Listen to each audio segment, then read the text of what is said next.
diketahui bahwa pada sekitar tanggal 14 Desember itu ada utusan yang menemui kami, ya, yang memberitahu bahwa Sekjen harus mundur, lalu jangan pecat Jokowi, dan menyampaikan ada sekitar 9 orang dari PDI Perjuangan yang menjadi target dari pihak kepolisian dan KPK.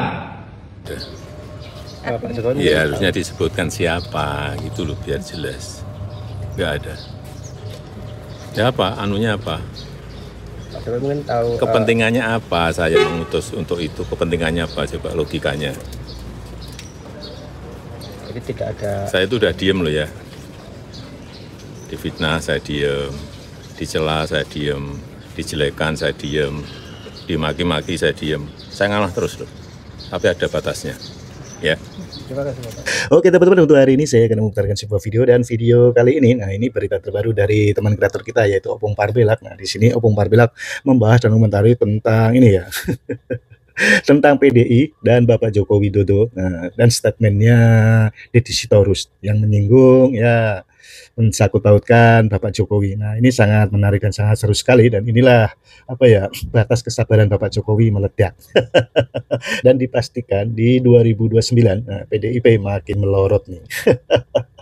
Oke teman-teman, supaya teman-teman tidak penasaran dengan isi videonya, mari kita langsung lihat dan kita tonton videonya. Oke, kita gas. Jadi ku perhatikan PDIP ya, makin ke sini semenjak Hasto ditetapkan jadi tersangka dan ditahan KPK ya, itu arahnya makin gak karu-karuan.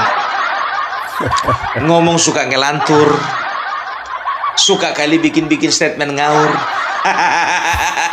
Masih ingat nggak kalian Adian Nabi Tupulu mengatakan apa? Semua presiden mulai dari SBY, Jokowi, Prabowo, kalau bukan karena jasa Megawati, mereka nggak akan pernah jadi presiden. Apa nggak ngelantur itu ngomongannya? Pokoknya makin gak ada yang membimbing, ya makin ngawur gitu loh. Kayak mana lah pendampingnya atau pembimbingnya lagi dalam penjara, kan begitu. Jadi mereka makin lama makin liar. Jadi kalau diibaratkan, ya mereka ini seperti anak-anak ayam yang kehilangan induk. Yang jadi pertanyaannya, sebetulnya orang ini banteng atau anak ayam sih? Kalau memang banteng, kenapa mau punya induk seekor ayam? Loh, kan itu tadi, ya kan? Si Hasto itu diibaratkan seperti induk ayam yang membimbing anak-anaknya kalau mau cari makan ke sana, kalau mau nyari cacing ke sana,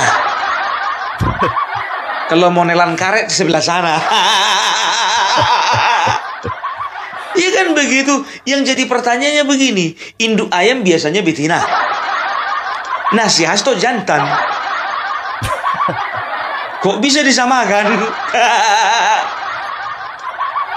Tapi jujur aja lah aku bilang ya, kalau dalam bahasa Inggris ya, kiasan untuk pengecut itu adalah chicken, ayam ya. Jadi bisa dikatakan sebetulnya Hasto ini memang mentalnya mental ayam. Casingnya banteng, mentalnya ayam. Pengecut. Kenapa aku katakan seperti itu? Yang pertama, tidak mengakui kesalahan. Yang kedua, tidak menerima kekalahan. Pengecut kan seperti itu. Ya, mereka itu takut menghadapi realita. Ya, kalau memang realitanya kalian berantakan, hancur, porak-poranda, hadapi. Kan begitu, realitanya kalian itu sudah tidak lagi menjadi penguasa. Hadapi, terima. Ya, mental-mental pengecut lah yang selalu ingin menang, ya, padahal situasinya di dalam kekalahan. Masih hidup di dalam bayang-bayang masa lalu. Nggak berani ya, nggak berani untuk menghadapi tantangan ke depan gitu loh. Itu kan pengecut namanya, mental ayam, chicken. Itu dia ya. Jadi kalau bisa dikatakan ya, coba perhatikan aja ya, kayak mana nggak ngelantur, ngawur dan apa segala macam, nggak karu-karuan. Lihat di situ terus. Kemarin waktu rapat konsolidasi PDIP, dia katakan apa? Bahwasanya sebetulnya pada tanggal 14 Desember tahun 2024, ada seorang utusan mengatakan bahwasanya selain Hasto ada 9 orang lagi yang akan dikejar-kejar KPK. Dan permintaan dari orang yang berwenang tersebut supaya Hasto mundur dari jabatan sekjen. Dan permintaan berikutnya supaya Presiden Jokowi jangan dipecat. Itu kan ngelantur juga. Ngawur kan begitu ya. Makanya ketika wartawan bertanya kepada Bapak Jokowi, ya, mereka menanyakan kepada beliau, Pak, bagaimana tanggapan Bapak ketika Deddy Sitorus mengatakan bahwasanya Bapak itu ya ada mengutus seseorang untuk supaya Hasto mundur dari jabatan dan juga Bapak itu jangan dipecatkan begitu. Wah, datang Bapak Jokowi, apa dibilangnya? Saya ini sudah sabar loh ya.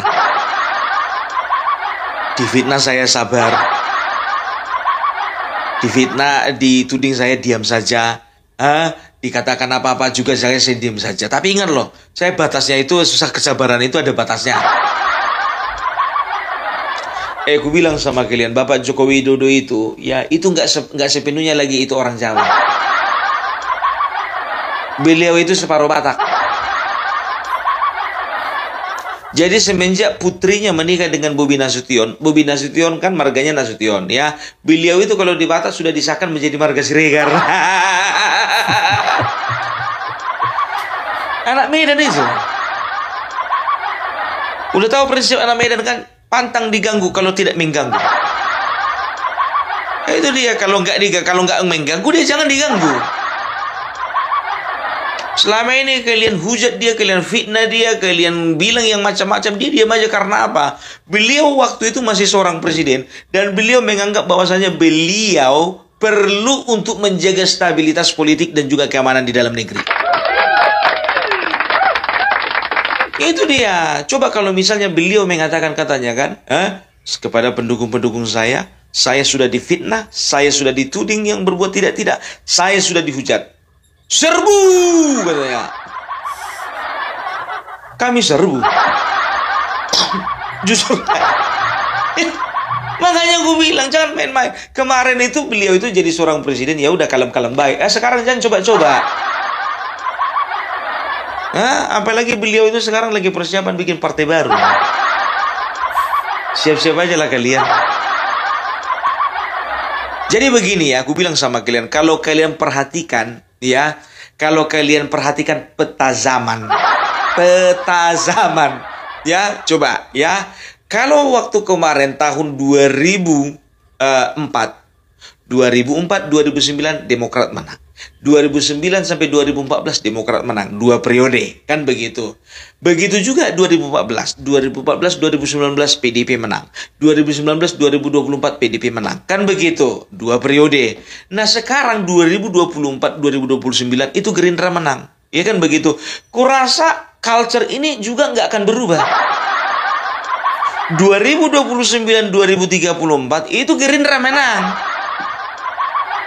Maksudnya jadi presiden eksekutif ya. Ini sepertinya sudah terpola kayaknya ya. Di Indonesia itu sudah ditakdirkan bahwasanya seorang pemimpin ya dan juga partainya itu hanya diizinkan hanya 10 tahun.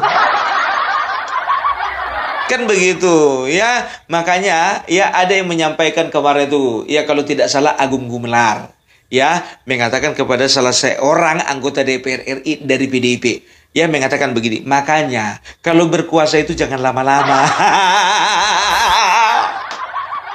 Ya udah paling lama 10 tahun, jangan minta lagi dong. Jadi makanya aku bilang sama kalian ya, untuk PDIP ya no comment lah kalau untuk 2024, 2029, 2009, 2034. Karena apa? Karena yang 2 periode ini jatahnya Gerindra. Yang penting ya pola lama atau kesalahan lama itu jangan dilakukan oleh Partai Gerindra. Contohnya ya, Partai Demokrat kalah, jatuh oleh karena apa? Oleh karena kadernya bermain dan juga melakukan hal-hal korup yang berkaitan dengan penyelewengan, baik itu penyelewengan kebijakan dan juga penyelewengan keuangan negara. Kan begitu. Begitu juga PDIP. Nah, ya periode pertama masih baik-baik aja. Merdeka, merdeka. Kan begitu ya. Nah, setelah periode kedua nggak merdeka lagi. Apa? Satyan Eva Jayati. Bahwasanya kebenaran akan menang. Nggak tahunya yang di Jawa Tengah ditangkap, Semarang ditangkap. Ya, banyak kali orang ini ya, Menteri Sosial pun ditangkap. Satyam Eva Jayati. Yang ngomong itu ditangkap.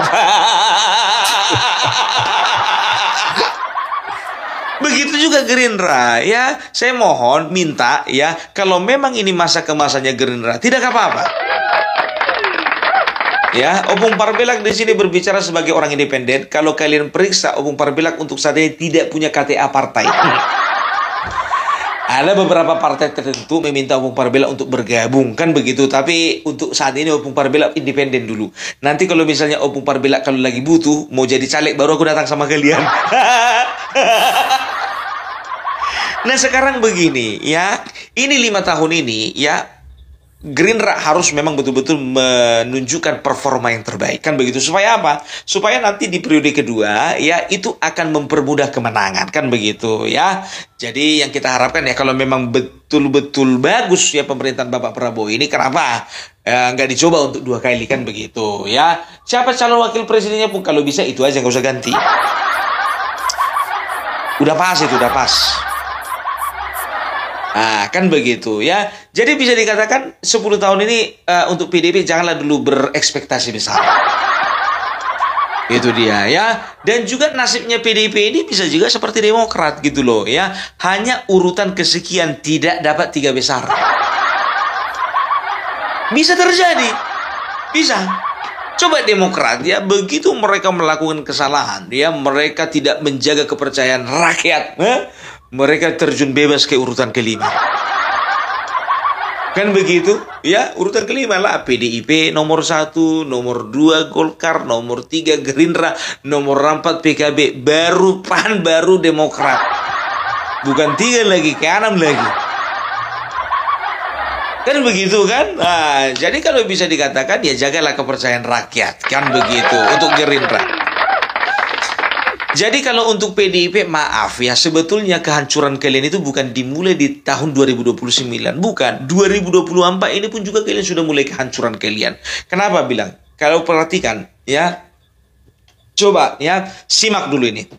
2019 ya, 2019 PDIP mendapatkan kursi di parlemen itu sebanyak 124 kursi ya.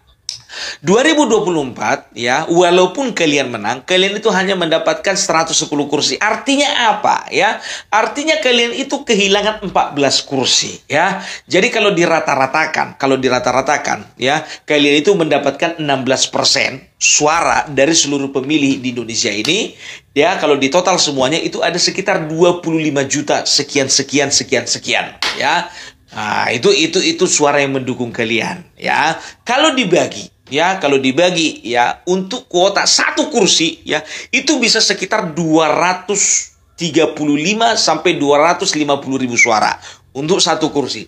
Kalau misalnya kita kalikan ya, katakanlah ambil aja angka terbesarnya 250 ribu suara untuk dapat 1 kursi ya.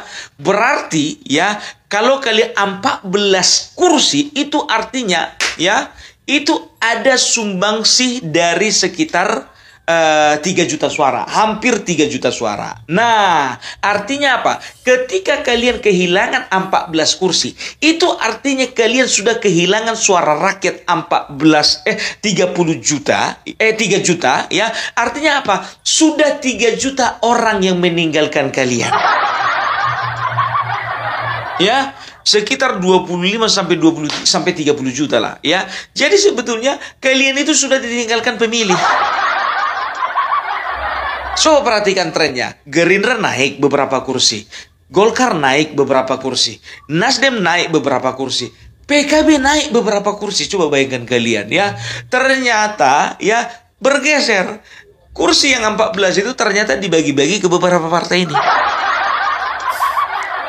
Ya, di ujung-ujung di last minute ya kalian menunjukkan bahwasanya kalian itu sudah tidak sejalan lagi dengan Jokowi, kalian serang, kalian hujat, kalian fitnah ya, itulah yang membuat para pendukung kalian ya itu sudah mulai berkurang simpatinya kepada kalian dan mereka mencari pelabuhan, mencari tambatan hati yang baru. Gitu loh ya. Loh, kenapa harus keluar dari PDIP? Karena Bapak Jokowi ada di Kinplus. Jadi mereka sebagian ada yang ke Golkar, sebagian ada yang ke Demokrat, sebagian ada yang ke Gerindra. Gitu loh. Jadi berbagi gitu. Jadi bisa dikatakan tahun ini adalah tahun yang terbaik sama kalian. Karena apa? Kalian mau berbagi.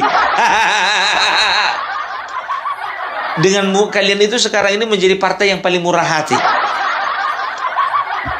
Dengan partai lain mau berbagi kursi. Itulah salah satu yang menjadi teladan bagi yang lain lah.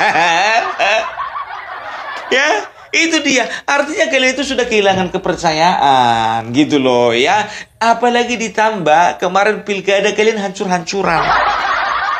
Coba bayangkan kalian, basis kalian ya di Jawa Tengah itu basis kalian ya. Setelah itu di Sumatera Utara itu juga udah basis kalian kan begitu. Semenjak Jokowi kalian punya basis di mana-mana ya, termasuk di Sulawesi Utara, termasuk juga di Banten. Tapi ketika kalian sudah mulai menunjukkan sifat asli kalian itu kepada Jokowi, coba perhatikan kalian ya, perhatikan kalian, terpukul kalian dibikin hasil daripada pilkada di Jawa Tengah kan. Terpukul ya, sebetulnya kalian itu partai legend loh di Jawa Tengah. Nggak akan pernah ada yang menyangka Jawa Tengah itu akan berpisah selama-lamanya dengan Banteng ya. Label kandang Banteng itu sudah melekat di Jawa Tengah gitu, tapi sekarang udah diobrak-abrik sama burung Garuda. Begitu juga Sumatera Utara ya. Sumatera Utara waktu zaman Bapak Joko Widodo ya, itu pemilih PDIP itu meningkat pesat kan begitu ya. Dan diharapkan di tahun 2024 ini ya PDIP bisa nomor 1 kan begitu di parlemen di Sumatera Utara. Dan pemilih-pemilih Sumatera Utara bisa dikatakan terbanyak ya untuk PDIP kan begitu. Ternyata apa ya, waktu Pilpres kemarin KO, Pilkada kemarin juga apa lagi. Begitu juga di Banten, ya begitu juga di Sulawesi Utara. Nah, disitulah kalian bikin rame-rame, bikin konferensi pers. Ya, bikin pertemuan, bahwasanya ada temuan-temuan dan juga ada penyelewengan yang masif, terstruktur dan juga sistematis. Kalian bikinlah namanya di situ kan, di Jawa Tengah, Sumatera Utara, Sulawesi Utara, di Banten. Jadi itu dia. Jadi mereka ini sekarang ini dipenuhi dengan kepanikan, dengan ketakutan. Ya, mengerti kita sama perasaan mereka ya. Makanya mereka asal ada apa-apa galut, asal ada apa-apa galut ya. Ada yang menimpa mereka masalah galut mereka gitu ya. Terakhir ini masalah siapa namanya, si Hasto ini. Ya, coba perhatikan kalian statementnya siapa, si Deddy Sitorus. Kan nggak berdasar itu. Makanya Bapak Jokowi kan mengatakan ya, coba buktikan, ia ngomong sopo ya. Coba kalau misalnya ya, utusan itu adalah Bapak Pramono Anung, silakan buktikan. Kalau utusan itu adalah ya katakanlah Bapak Prabowo, coba tunjukkan. Kalau utusan itu adalah ya katakanlah misalnya Bapak Bahlil, ya katakan gitu loh ya. To the point aja. Jadi Deddy Sitorus jangan berbicara tidak sesuai dengan fakta gitu loh ya. Jangan mengarang bebas. Ya, jangan semua bakat si Hasto itu kau ambil. Coba bayangkan kalian ya. Kejadian tahun 2024 bulan 12 sekarang ya baru berkoar-koar. 3 bulan ini kemana aja loh? Gitu. Jadi kalau sering kami berbincang-bincang sama teman-teman ya, kalau prediksi kami jangan harap 3 besar 2029 untuk PDIP. Ya, enggak. paling banternya itu dia di urutan ketiga, keempat ya. Karena apa ya? Yang pertama itu sudah bisa dipastikan itu Gerindra. Ya, kedua itu sudah pasti Golkar gitu loh ya. Ya kalau gue bilang pasti itu kan anggapanku. Banyak yang mengatakan, Pung jangan bilang pastilah Pung, nggak ada yang pasti di dunia ini. Kan begitu loh. Jadi kalau cuman si Hasto aja yang bilang pasti, gitu, yang boleh ngomong pasti. Saya ini pasti sedang dipolitisasi. Saya ini pasti sedang kriminalisasi gitu. Ya itu dia ya nggak apa-apa. Kalau Golkar nomor 1 nggak apa-apa ya di parlemen. Tapi kalau untuk presiden Gerindra aja lah. Ya kan begitu. Sekarang begini loh, biar tahu kalian, perolehan suara secara nasional ya untuk PDIP itu 16,6, kalau nggak salah itu 16,80% ya. Gerindra Golkar itu 15,3%. Jadi bisa dikatakan cuma 1,5% ya 1,5% ya perbedaannya. Jadi begitu gampang itu merosot itu nanti kalau untuk PDIP kan begitu. Nah Gerindra sendiri ya, Gerindra itu secara nasional itu 13,20% ya, ada terpaut sekitar ya kurang lebih ada 2% lah ya dengan Golkar. Bisa nggak dibalap nanti? Bisa. Karena apa? Sekarang begini, kalau bicara tentang suara nasional itu biasanya suara caleg yang dikonversikan menjadi suara nasional kan begitu. Di tahun 2029 ini tidak menutup kemungkinan bahwa caleg-caleg yang berkualitas, caleg-caleg potensial itu akan masuk ke Partai Gerindra daripada ya mereka akan lebih memilih masuk ke Partai Gerindra. Karena apa? Kemungkinan menangnya besar kan begitu. Setelah itu mereka itu bisa dikatakan ya dalam tanda kutip menjual nama Bapak Prabowo kan begitu. Apalagi kalau misalnya 5 tahun ini Bapak Prabowo bisa menjaga konsistensinya kan begitu ya. Kalau bicara PDIP, kurasa untuk kedepannya ini ya banyak caleg-caleg potensial itu nggak mau masuk lagi ke PDIP kecuali kader. Ya sekarang kan kita terang-terangan aja lah, nggak semua calon kepala daerah, nggak semua calon legislatif itu kader. Kadang-kadang kader itu bergeser ya kan, nomor urut 1, 2 itu yang punya uang. Kader kebagian nomor 3, 4, 5, 6, 7, 8, 9, 10. Tapi otomatis yang masuk ke partai, ya kalau udah punya KTK, namanya kader. Gitu.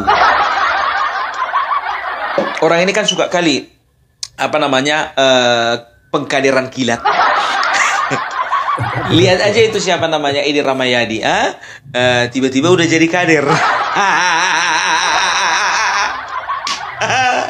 Andika Perkasa tiba-tiba udah jadi kader. Kader kilat. Kilatnya pun kilat khusus.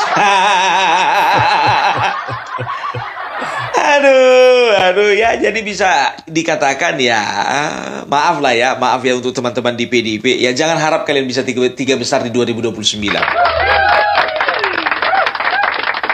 Semua orang punya hak untuk memprediksi kan, dan juga semua orang punya hak untuk berasumsi.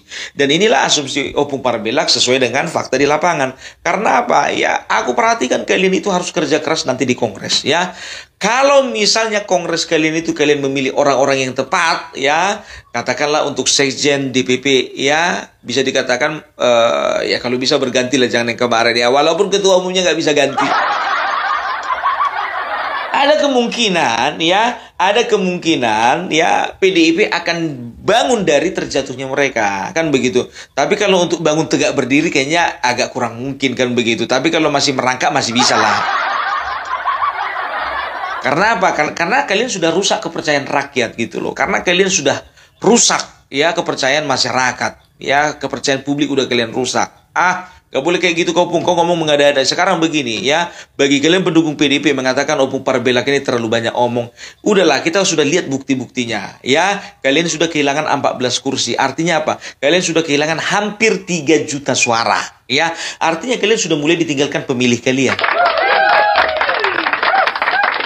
Udah muak, banyak orang sudah muak gitu loh ya. Jadi itu dulu dari Opung Parbelak. Salam NKRI harga mati. Oke, terima kasih teman-teman yang sudah menonton videonya. Itulah keseruan Opung Parbelak membahas dan komentari videonya. Dan gimana menurut pendapat teman-teman? Nah, apabila teman-teman ada saran atau ada pendapat, silahkan komen di kolom komentar. Sampai jumpa di video selanjutnya. Selamat beraktivitas. Sampai jumpa.